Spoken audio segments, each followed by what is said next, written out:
Hello everyone, তোমরা সবাই কেমন আছো? আমি তো খুব ভালো আছি। আর দেখো, আমি চলে এসেছিলাম একটা গোলাপ কিনতে। বলছি দাঁড়াও। তো তারপর এটিএমে চলে গেছিলাম।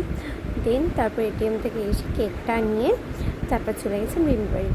কেকটা রেখে তারপর ওখান থেকে বাড়ি এসে আবার রেডি হয়ে আজকে এটা ছিল আমার ড্রেস আপ। তো দাঁড়াও, এবার বলছি। বাড়ির থেকে বেরিয়েও পড়েছি। তো কোথায় যাচ্ছি বলো তো? যাচ্ছি একটা জায়গায়। তো তারপর টোটোতে উঠে গেছিলাম, উঠে চলে গেছিলাম ক্যাফের সামনে। এই যে এনারই বার্থডে ছিল, সেইটা। তারপর সবাই আস্তে আস্তে হাই করে দিচ্ছিল।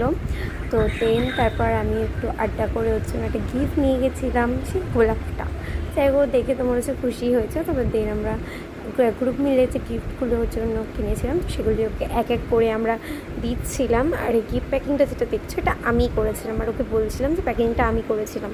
তো সেখানেও একবার সামনের থেকে ঘুরে দেখেও নিল। তো তারপর গিফট প্যাকিংটা হওয়ার পর ওর গিফট প্যাকটা খুব পছন্দ হয়েছে। তো আমরাও খুশি হলাম ওর যখন পছন্দ হয়েছে। তো আর এই কেকটা ওকে দিয়ে আবার ওপেন করালাম। তো কেকটা পেয়েও খুব খুশি হয়েছে। ও খুশি হয়েছে, এই অনেক বড় আছে। তো তারপর আমরা ওই জায়গাটা থেকে বেরিয়ে তো বক্তব্য কি শৈলী, তোমার বক্তব্য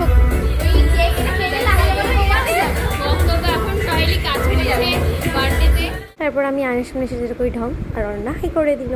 তো ওই জায়গাটাকে চেঞ্জ করে সামনের দিকে এসে কেক কাটার জন্য আসলাম।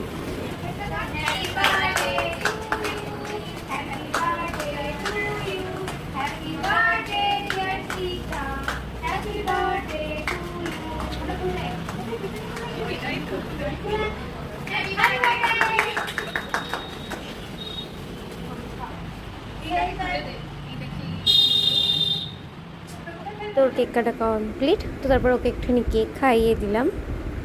তারপর ও আমাকে একটু কেক খাইয়ে দিল। তো কেক খাওয়ানোর পর তারপর বেসিনে একটু হাতটা ধুয়ে আসলাম। ধুয়ে এসেছি, আমরা আবার ওই সেম টেবিলে চলে গেছিলাম। আমাদের খাবারও চলে এসেছিলো। তো আমাদের খাবারের দুপুরের লাঞ্চ আইটেমে ছিল ওর দেওয়ার ট্রিট ফ্রাইড রাইস আর চিকেন কষা। তো আমরা খেতে বসে গেছিলাম এক এক করে, আর যে যার মতো খাবার সার্ভ করে নিচ্ছিলাম। আর খেতে খেতে একটু গল্পও করছিলাম সবাই মিলে।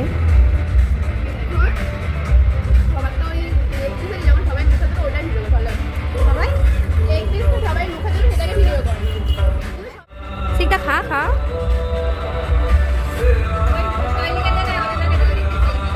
ও সেলফি। তারপর তো আমাদের খাবার শেষের দিকে। তো তারপর চলে এসেছিলো স্প্রাইট। তারপর তো আমাদের সব কিছু কমপ্লিট। তারপর আমরা ওখান থেকে বেরিয়ে আসলাম। তো চলো দেখা হবে অন্য কোনো ব্লগ। টাটা।